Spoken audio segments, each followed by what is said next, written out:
Hello दोस्तों। देखिए, आज हम जिस टॉपिक पर बात करेंगे उसका नाम है ग्रीन रिवॉल्यूशन। ग्रीन रिवॉल्यूशन को हिंदी में हम हरित क्रांति के नाम से जानते हैं।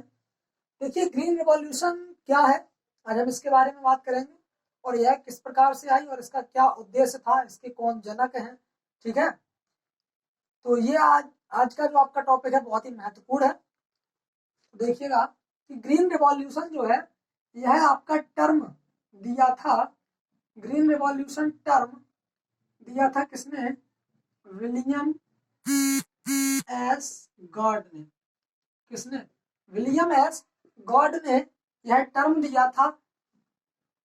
यदि हम इसके फादर की बात करें कि ग्रीन रिवॉल्यूशन के फादर किसे कहा जाता है, तो देखिए ग्रीन रिवॉल्यूशन के फादर आपके एक तो विश्व में पूछे जाते हैं और एक दूसरे पूछे जाते हैं भारत में।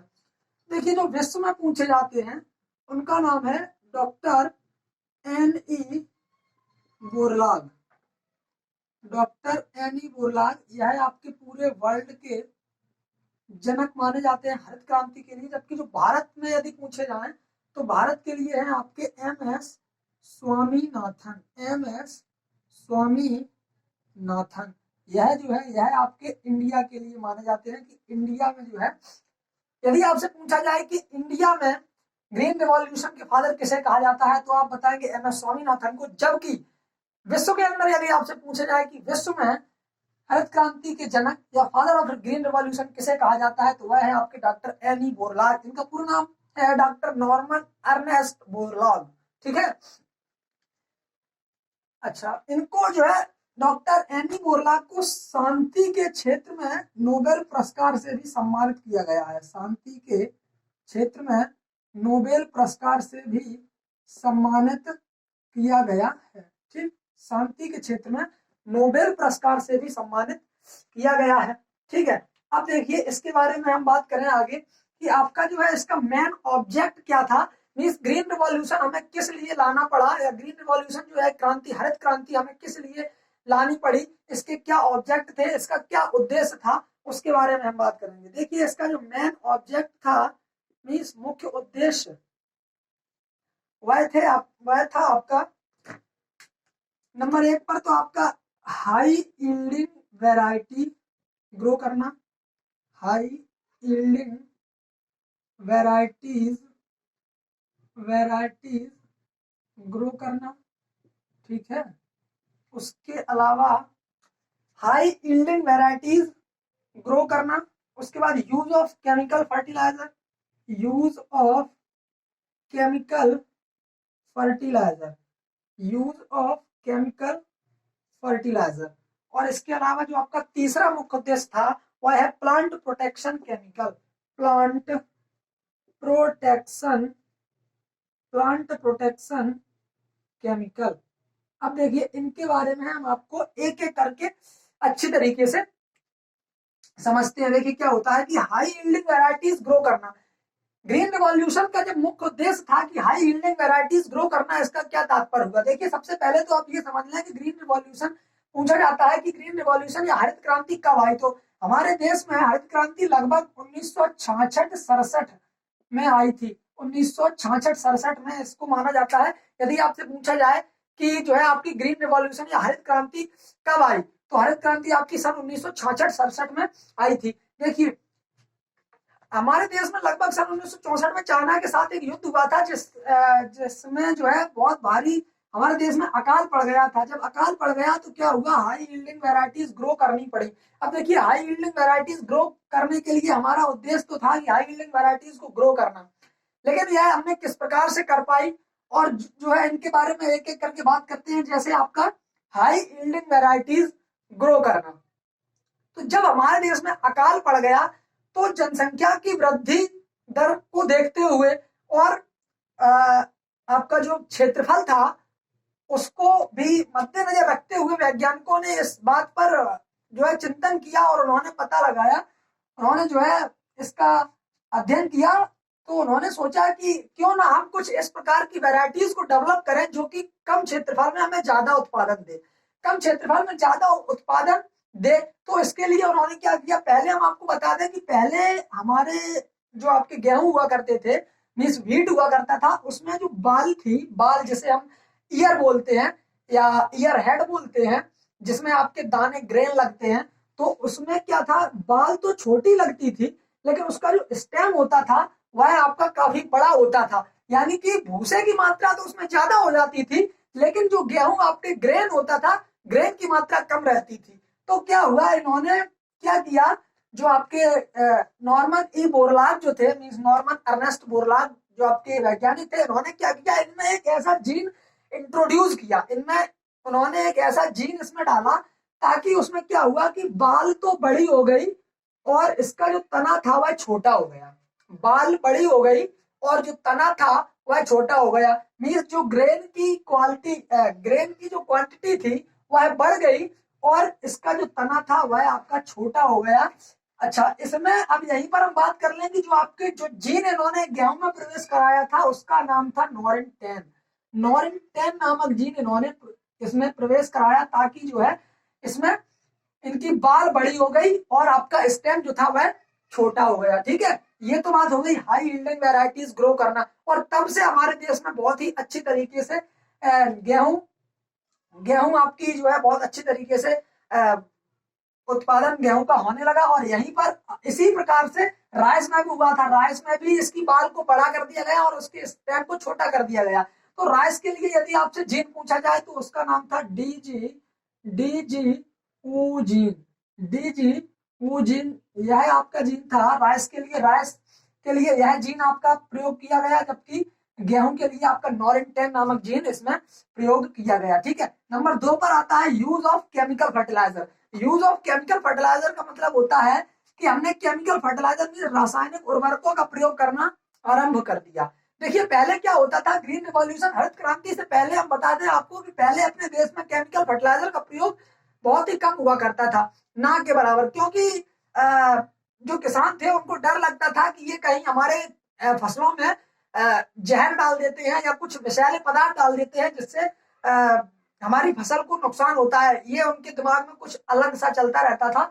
तो क्या हुआ, कुछ कैंपेन चलाए गए, किसानों को समझाया गया, और कुछ ऐसे कैंपेन चलाए गए जो कि रातों रात खेतों में जाकर के केमिकल फर्टिलाइजर का यूज किया। और जब किसानों ने देखा कि इसका प्रयोग करने से हमारी फसल के उत्पादन में वृद्धि हो रही है, तो फिर किसानों ने भी केमिकल फर्टिलाइजर का यूज करना स्टार्ट कर दिया। तो ये भी आपका मेन ऑब्जेक्ट हो गया, use of chemical fertiliser, chemical fertiliser का भी यूज होने लगा। उसके बाद प्लांट प्रोटेक्शन केमिकल, मीन्स पादप सुरक्षा करने के लिए हमें केमिकल्स की आवश्यकता पड़ने लगी, हमने इसके लिए भी हमने प्लांट प्रोटेक्शन केमिकल को भी डेवलप कर लिया। तो यदि जैसे हमारे फसलों पर कोई पादप सुरक्षा करने, जैसे कि आपका कीट रोग या फिर कोई वीड मैनेजमेंट करते हैं या फिर कीट या रोग आक्रमण करते हैं, तो उनके लिए हम क्या करते हैं, प्लांट प्रोटेक्शन करने के लिए हम क्या करते हैं, प्रोटेक्शन केमिकल्स का प्रयोग करते हैं, केमिकल्स का प्रयोग करते हैं, जो कि कई प्रकार के अलग अलग आपको मार्केट में मिल जाएंगे।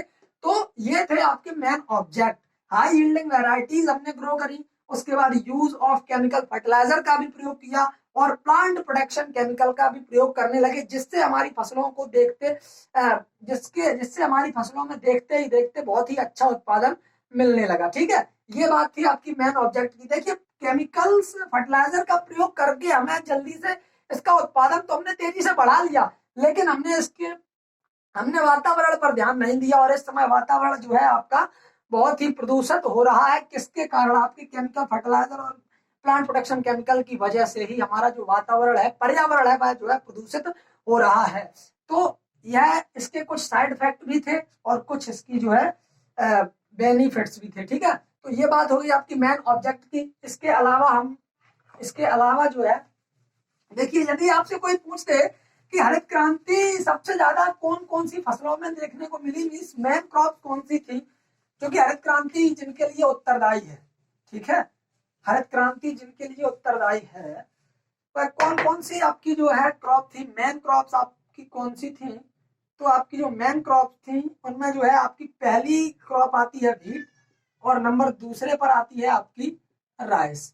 देखिए, कहीं कहीं आपको घुमाने के लिए क्वेश्चन को यदि पूछेगा तो कहीं आपको व्हीट राइस, राइस व्हीट दे देगा, और उसी पूछेगा कि ऑप्शन में आपको लगाना होगा, पहले आपको व्हीट राइस दे देगा, राइस व्हीट दे देगा, लेकिन आपको सबसे पहले उस ऑप्शन पर जाना है जहां पे आपको व्हीट लिखा मिलेगा, क्योंकि व्हीट में ज्यादातर हमें उत्पादन अच्छा देखने को मिला है राइस की अपेक्षा। बल्कि दूसरे स्थान पर तो राइस है, लेकिन पहले स्थान पर आपका व्हीट आता है। ये हो गई आपकी मैन क्रॉप जिनमें ग्रीन रिवॉल्यूशन हमें अच्छी तरीके से देखने को मिली, जिसका जो है बेनिफिट्स हमें अच्छे तरीके से देखने को मिला। देखिए एमएस स्वामीनाथन के द्वारा एक पुस्तक लिखी गई थी, एमएस स्वामीनाथन। एमएस स्वामीनाथन जो आपके भारत में है ग्रीन रिवॉल्यूशन के जनक कहे जाते हैं या फादर कहे जाते हैं, इनके द्वारा एक पुस्तक लिखी गई थी जिसका नाम था व्हीट रिवॉल्यूशन।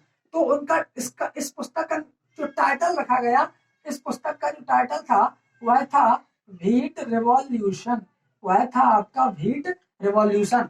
तो ये जो है एम एस स्वामीनाथन के द्वारा लिखित एक पुस्तक थी जिसका नाम था, जिसको टाइटल दिया गया व्हीट रिवॉल्यूशन के नाम से। ठीक है, देखिए इससे संबंधित राज्य कौन कौन से थे। यदि आपसे पूछ लिया जाए कि ग्रीन रिवॉल्यूशन से संबंधित राज्य कौन कौन से थे, मीन्स किन राज्यों में हमें ज्यादा ग्रीन रिवॉल्यूशन के इफेक्ट देखने को मिले, तो वह है आपका पंजाब, हरियाणा और आपका west UP. West UP, Punjab, Haryana और वेस्ट यूपी में जो है हमें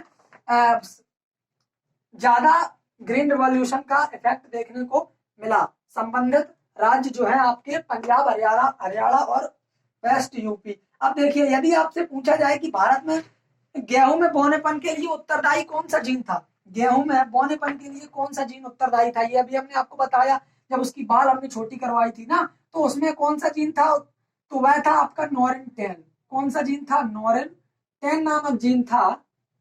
नॉरेंटेन नामक जीन था जो कि बौनी किस्मों के लिए उत्तरदायी माना जाता है, किसमें, गेहूं में। अब यही आपसे पूछ लिया जाए कि धान में ऐसा कौन सा जीन है जो कि बोनी किस्मों के लिए उत्तरदायी माना जाता है, तो वह हमने आपको बताया था डीजीऊ जीन।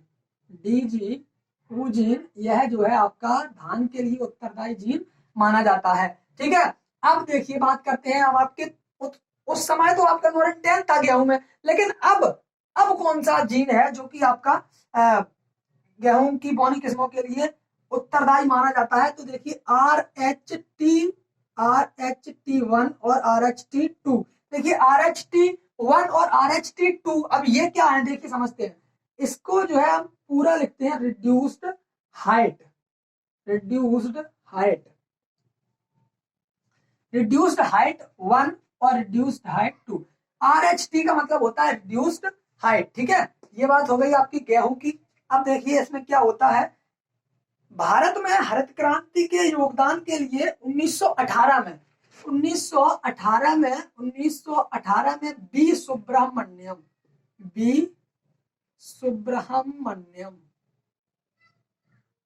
सुब्रमण्यम भारत में ग्रीन रिवॉल्यूशन के लिए 1918 में बी सुब्रमण्यम को भारत रत्न से सम्मानित किया गया। किससे, भारत रत्न से सम्मानित किया गया किसे, बी सुब्रमण्यम को। किसके लिए, ग्रीन रिवॉल्यूशन के लिए।